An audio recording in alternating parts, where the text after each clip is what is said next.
Hi guys, so I'll be going through the poem London by William Blake for AQA GCSE English Literature. So first I will read the poem. I wander through each chartered street, near where the chartered Thames does flow, and mark in every face I meet marks of weakness, marks of woe. In every cry of every man, in every infant's cry of fear, in every voice, in every ban, the mind-forged manacles I hear. How the chimney-sweeper's cry every blackening church appalls, and the hapless soldier's sigh runs in blood down palace walls. But most through midnight streets I hear how the youthful harlot's curse blasts the newborn infant's tear, and blights with plagues the marriage hearse. Alright, so now I'll be giving a brief bit of context on the poet himself, William Blake. So William Blake was one of the first romantic poets who went against the societal expectations of normal poetry and began writing about nature. And in fact, he was the one who started the movement. His poem, London, was written in the year 1792 and published 2 years later in one of his collections of poems, The Songs of Experiences.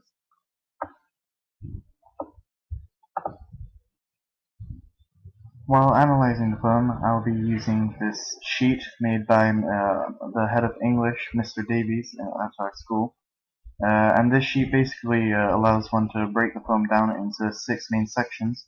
So that would be themes, language, structure, context, connections, and interpretations. So I'll begin the analysis with the main themes of the poem. So the biggest theme of all is the sadness of the people, sadness of the people in the city who have been oppressed by the complete power, shown by the quote of the blackening church, and also in perhaps the repetition of the verb cry in every cry, infant's cry, chimney sweeper's cry. The next main theme is the oppression of the people, how the people have been oppressed through the mind-forged manacles. They have mentally caged themselves away, they've trapped themselves. And thirdly, a complete lack of hope, the hapless soldier's sigh. And again, all of these themes can be evidenced by the repetition of cry and tear, all these references to crying and letting out personal emotions. Next, I'll begin talking about language. So the first technique, and perhaps the most important technique used in the entire poem, is at the end of the second stanza, the metaphor and alliteration of mind-forged manacles. So this gives the effect that the people of the city, the inhabitants, have mentally caged themselves, locked themselves away by the power of the city. Another language feature is the repetition. In the first stanza, you have repetition of mark. Mark in every face, marks of weakness, marks of woe. And there's also a very prominent repetition of cry, cry, and cry, as shown here. Now, the repetition of marks could be the physical marks on the people showing their outwardly showing their mental weakness and also physical weakness.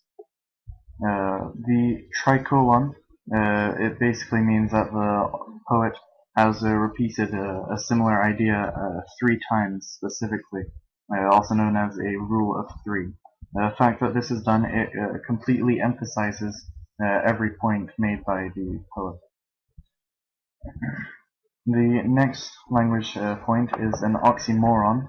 Oxymoron being where you have one image which is completely contrasted in the next word, so shown by a marriage hearse.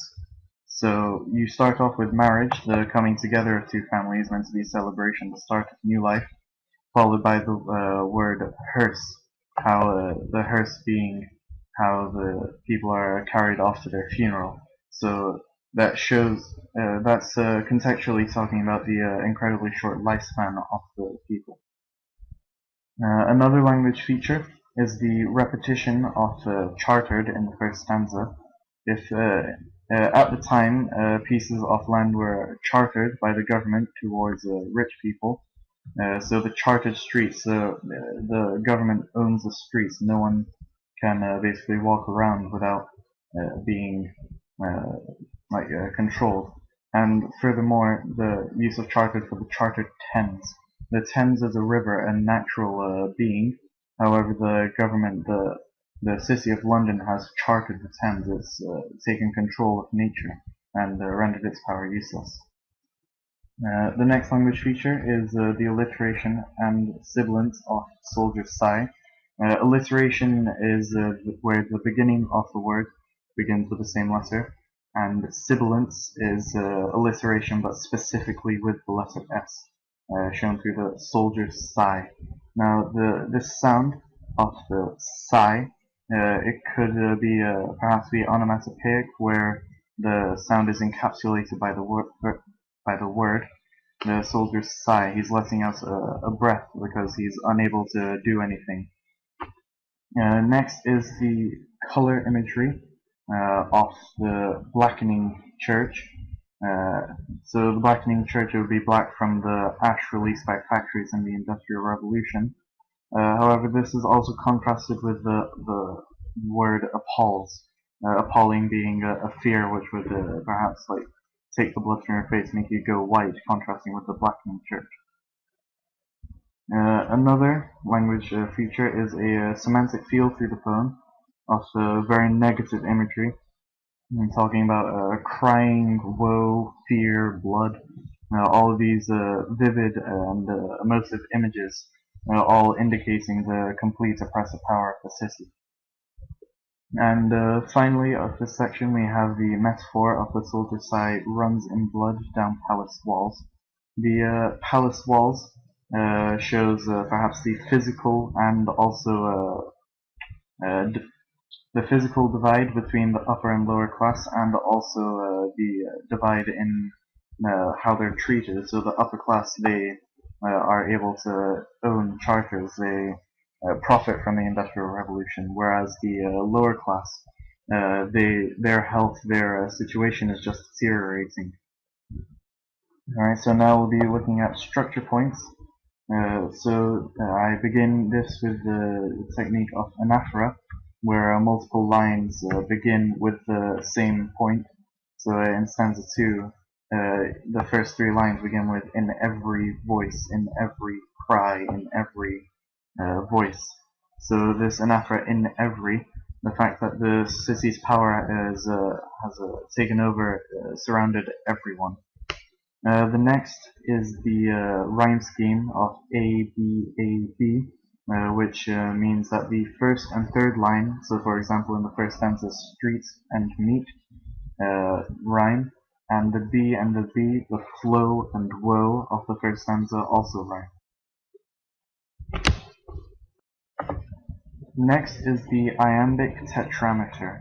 So I'll begin by explaining iambic. Iambic means that the syllable stress pattern begins with the unstressed and then a stressed syllable, and that pattern repeats. One iamb is an unstressed and a stressed syllable. The tetrameter refers to there being 4 iambs in a line. There'd be unstressed and stressed, and that would be repeated 4 times in a line, creating lines with 8 syllables with a regular unstressed and stressed syllable pattern. So for example, in the first line, I wander through each chartered street. How it goes unstressed, stressed, unstressed, stressed, and so on. And this iambic tetrameter continues throughout the poem. Next, there is some points in the poem that are enjambed. Enjambment is basically where a line in the poem lacks a piece of punctuation before it moves on to the next line.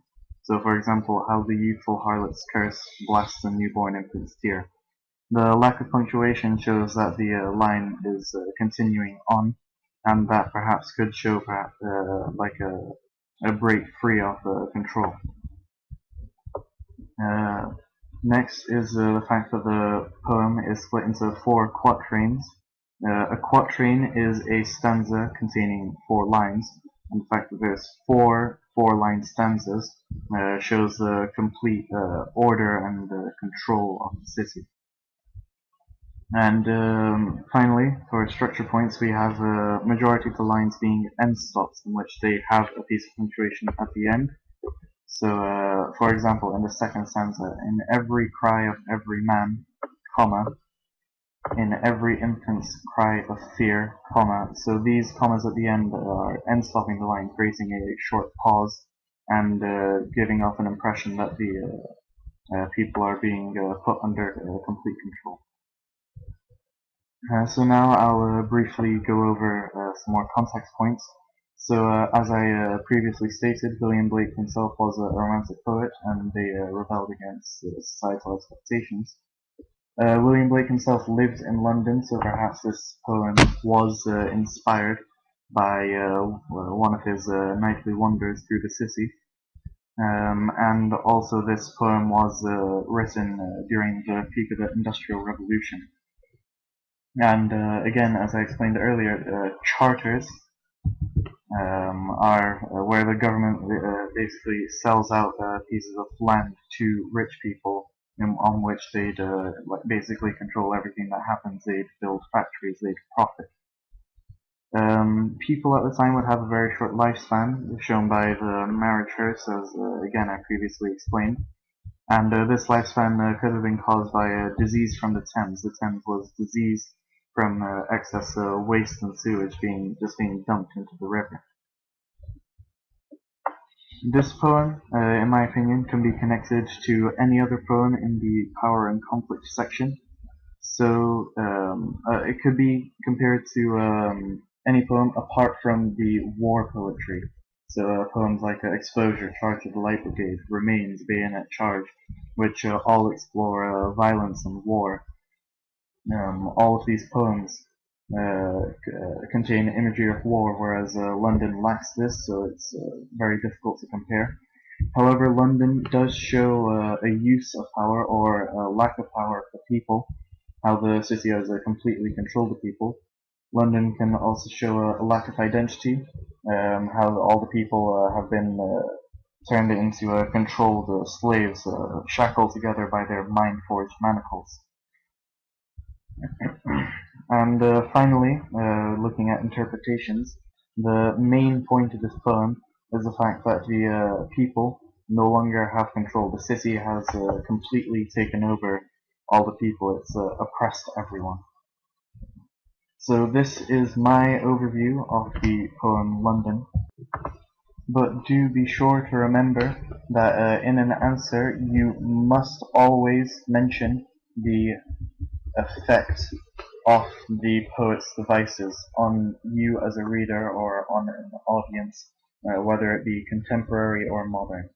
The mentioning of and deep explanation of effect can greatly increase your grade from what could have been a 6 to an immediate grade 8 or 9. Thank you for listening, and I wish you all the best of luck in your English Literature GCSEs. This has been Hasan Adil and his overview of the poem London by William.